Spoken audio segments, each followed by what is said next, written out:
BRS అభ్యర్థులు కబ్జాల కోసం ఆరాటపడుతున్నారని తాను పేదల కోసం పోరాటం చేస్తున్నానని కరీంనగర్ ఎమ్మెల్యే అభ్యర్థి బండి సంజయ్ కుమార్ అన్నారు.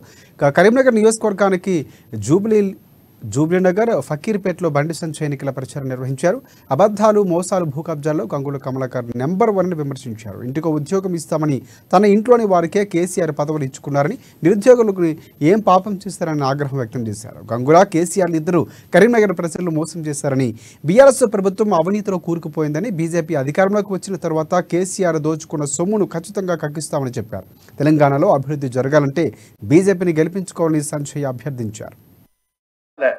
గెలిచినాక సంవత్సరం కోవిడ్తోనే కోవిడ్ ఎప్పుడు మీరు అందరు ఇంటున్నారు. నేను బజార్లో తిరిగినాక ఎవరైతే పేదలున్నారో వాళ్ళకి అంత అన్నం పెట్టిన వాళ్ళని ఆదుకునే ప్రయత్నం చేసిన వాళ్ళకు ధైర్యం చెప్పిన గమల కమలాకన్నా ఇంట్లో వాళ్ళు నడిపోయారు.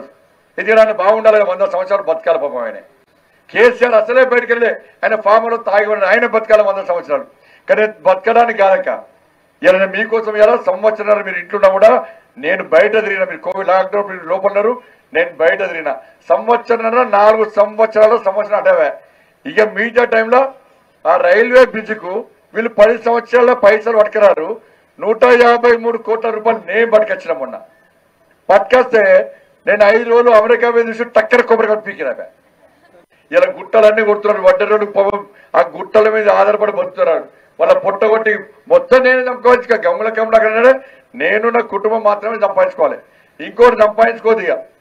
ఇలా పైసలు ఏంటో చిన్నక్క పైసలు ఇలా కరీంనగర్కు నాకు గెలిపించినాక కరీంనగర్ స్మార్ట్ సిటీ పైసలు నేను పట్టుకొచ్చిన.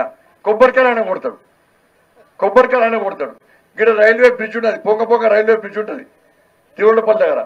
ఆ బ్రిడ్జ్ 10 సంవత్సరాలు అంబులెన్స్ లాగుతాయి, కొన్ని అర్జెంట్ పడితే గంట సేపు గేట్ పడుతుంది. ఆడ పబ్లిక్ తిట్టుకుంటా 10 సంవత్సరాల నుంచి